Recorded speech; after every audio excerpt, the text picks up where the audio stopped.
доброї пастви, люблячої пастви. Щоб Господь множив ваші роки, незлічені роки, в доброму дусі, любові, мирі, покаянні і в службі у Христова Божого. Много літа. Ви для мене особливий, батюшка. Я вас люблю.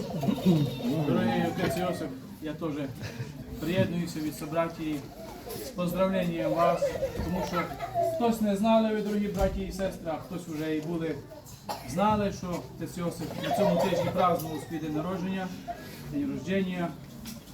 Но отець Петро вже у мене всі забрав речі, які би я побажати хотів. То мені все лишило, що сказати, отець дорогий Йосип, що ми в православії, люди прості, ми всі християни, часто бажаємо здоров'я, отець Петро сказав дуже мудро, доброї пастви, тому що священник опирається на паству. Але ми не привикли, браті і сестри, не маємо такої привички. Бажати, у нас ще більше того. Наші люди думають, що це не може таке бажати. А ми про це 90% в церкві молимося. Царства Небесного. Я бажаю, щоб отець Йосип був там. Бо коли він там попаде туди, буде за нас усіх молитися. Отець Йосип, здоров'я побажати з Петро.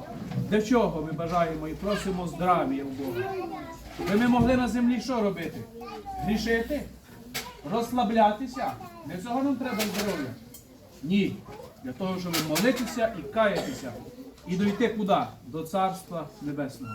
Тому, отець Йосип, як будете там, не забудьте за нас. Ми за вас молимося, як і ви за нас. Любимо вас, поважаємо. Бажаємо вам всіх найкращих земних і особливо небесних благ. Щоб ви добре себе почували духовно, мирно. Я з ним говорив на цьому тижні, він каже 71, але чувствую себе на 17. Дай Боже, щоб ми всі так себе чувствували. Ноги і благі літа. Довоєнствує мирне життя.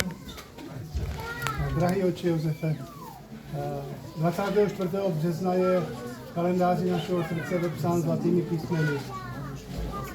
Vaše kněžské požehnání a modlitba má pro nás velký význam a moc.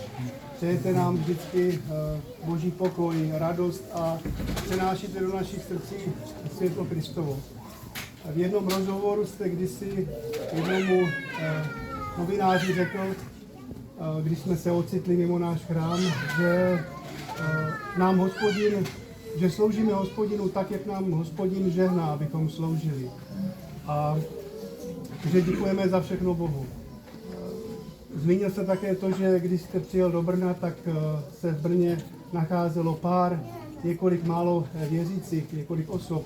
A postupně Bůh požehnal tak, že tato pastva se rozrostla do mnohačetné a mnohonárodnostní farnosti. A že to je krásná živá farnost. Vaše jméno Josef znamená Bůh rozmnožil. A já jsem přesvědčen, že Bůh rozmnožil díky vám milost i na nás. Přeji vám z celého srdce za nás, za všechny, za naši farní radu a za věřící, aby vás Bůh zachoval na mnohá a blahá léta ve zdraví, aby vám dal sílu a my jsme se mohli nadále o vás opírat. A přál bych si, abyste nám už začal říkat milé děti. Vy pořád říkáte bratři a sestry. To je také od vás krásné, ale my už můžeme být i vašimi dětmi. Všechno dobré, otče. A Jonuka má. На 17 світі. Благоденствие, мирное житие, здравие, спасение, всем благое, поспешение, подаж Господи рабу Твоему, и за именитому священному протерею Иосифу спас Твое, и сохрани его в добром здравии на многое и благое лето.